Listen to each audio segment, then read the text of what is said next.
Eto pala, yung ginahasa daw po ang pondo ng bayan sa pamamagitan ng flood control. Ayon ho yan ha, kay Joel Villanueva ho, aka Boy Dila, mga bossing. Nakapanlulo mo, Mr. President. Nako po. Unang pumiyok, unang nagsalita si Joel Villanueva, no? Yung usap-usapan pa lang po yung mga kontraktor. Aba, ang sabi agad eh, oh, wala po kaming mga kilalang mga ganyan, mga kontraktor, etc., etc.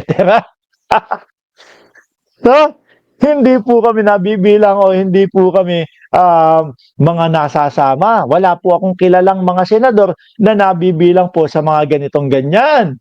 No, eto, pakinggan ho natin yung statement ni Joel Villanueva, mga kababayan. Sabi ni Egay, JIL, Joel is lying daw ho. Oh. On record, Mr. President, na nakapanlulumo.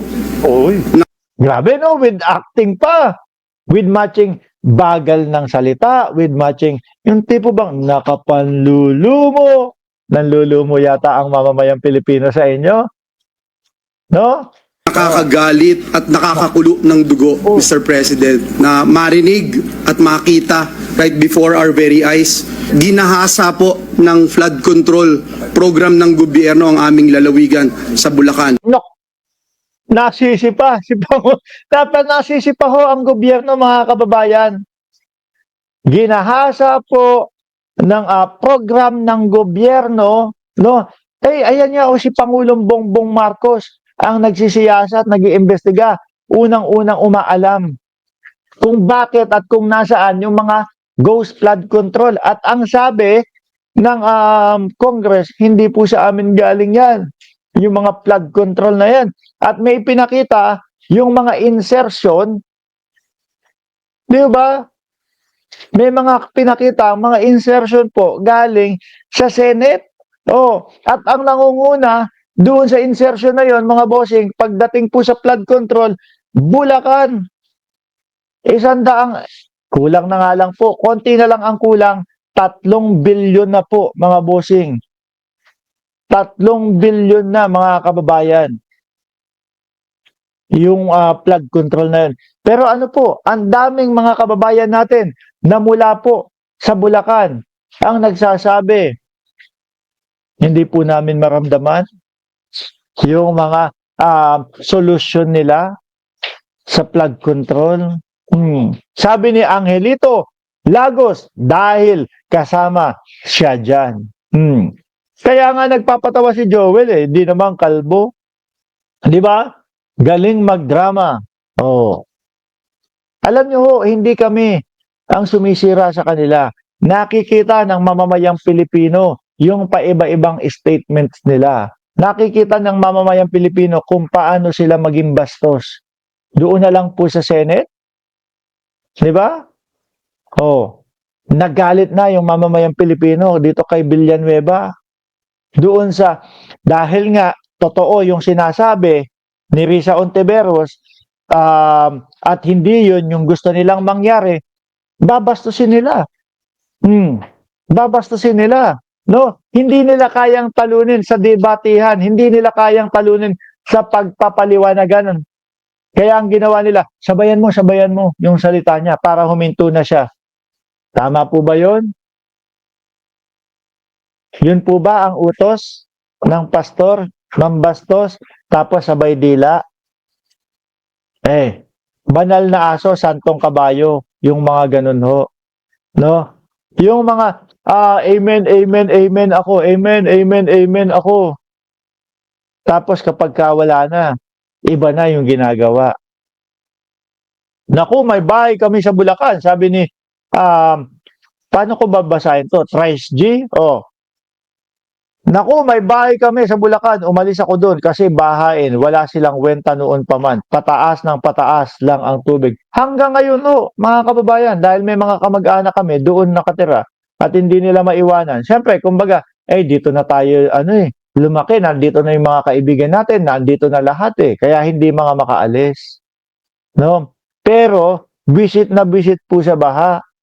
Sabi ni Gagay Z, 22, ginahasa pero siya ang gumahasa. Sabi ni Angelito Lagos, hay nako, Senator Joel, unti-unting ine-expose ni God ang kalokohan ng Senado at Kongreso. O yan, di ba? O atras natin, ulitin natin ha. Panoorin natin yung pagdadrama ulit ni Joel Villanueva. Record, Mr. President, na Ah. nakapanlulumo, Oo. nakakagalit at nakakakulo ng dugo, Mr. President, na marinig at makita Wow, grabe naman.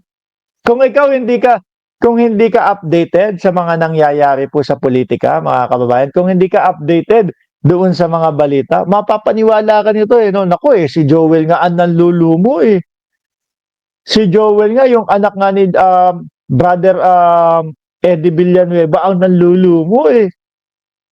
Pero kung nakita mo yung mga balita, nakita mo yung mga insertion, mga kababayan, yan ang magiging reaction ninyo diyan sa comment section. Maiinis ka, mabubwisit ka. Di po ba? Kasi alam mo yung totoo eh. Na yung sinasabi niya is kasalungat noong talagang nabibisto ng mamamayang Pilipino. Tingnan nyo, dikit na dikit silang dalawa ni Chis Escudero. Di ba? Lalo na nung impeachment, dikit na dikit silang dalawa ni Escudero. Ngayon, maiisip mo, hindi kaya para i-push ni Escudero yung mga insertion na yon dahil ang nangunguna sa flood control, daalos kulang na lang po ay kakaunting halaga para maging 3 bilyon. Kaya best friend sila. Parehas tumanggap ng donasyon galing sa kontraktor. Bawal na bawal po 'yun. Parehas tumanggap ng donasyon para sa kanilang kampanya sa mga government contractor. Yung isa 30 million, Chis Escudero. Inamin nila 'yan, inamin nila. Yung isa 20 milyones ho. Tapos yung sinasabi niya, wala po, hindi po kami diyan related, hindi po namin mga kakilala, wala po kaming mga kakilala niyan. Yung Alcantara, nagsasalita, nagpapasalamat pa, rektahan kay Villanueva. Meron pang ibinuking. Pagkatawag po kasi ganito, ganyan, yung pamangkin po ni Joel, ganun, budget, di ba? Yung mga pagsisinungaling nila, amen. Amen. Di ba? Naku, madami hong mga kapwa tayo Pilipino mga ganyan. No? Linggo, simba, linggo. No? Pero kapag katapos ho ng pagsisimba, o sa mga bandang Lunes, Martes, walang yan naman.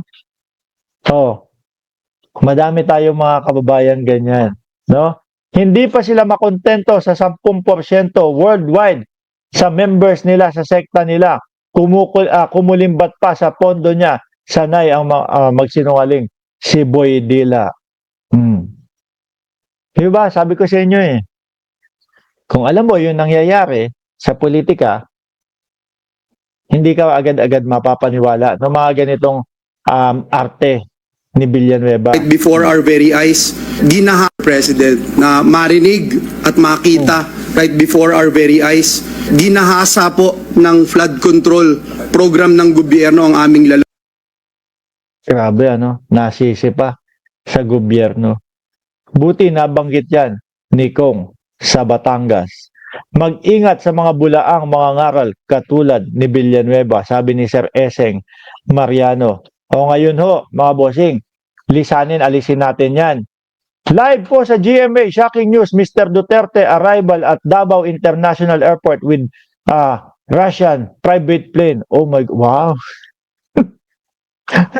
Baka tulog pa yung dating Pangulong Duterte, no? Baka pagising pa lang ngayon, baliktad baliktad yung oras, no? Diyan sa ICC. Ngayon, mga bossing, speaking of Risa Ontiveros, na binastos nila Joel Villanueva doon sa Senado.